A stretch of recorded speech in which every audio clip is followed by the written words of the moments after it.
এটা সেই সুর। ৯০ দশকে যাদের জন্ম তারা এই সুরটাকে খুব ভালোভাবে উপলব্ধি করতে পারে। জি, বলছিলাম মিনা কার্টুনের কথা।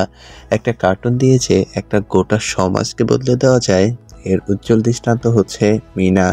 যেখানে স্বাস্থ্যসম্মত স্যানিটারি ল্যাট্রিন, বিশুদ্ধ পানির ব্যবস্থা, ছেলে ও মেয়ের বৈষম্য তৈরি কিংবা যৌতুক প্রথার বিরুদ্ধে লড়ে যাওয়ার এক অদম্য চরিত্র মিনা। কাল্পনিক হলেও এটা বাস্তবের চেয়েও অনেক বেশি সত্য।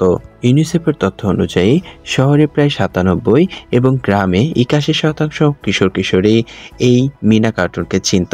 আর এই জনপ্রিয় আমি বাবা মায়ের শত আদরের মেয়ে গানটি গীতিকার হচ্ছে কায়সার মাহমুদ এবং ফারুক কায়সার, যেখানে কণ্ঠ দিয়েছেন সুষমা শ্রেষ্ঠা।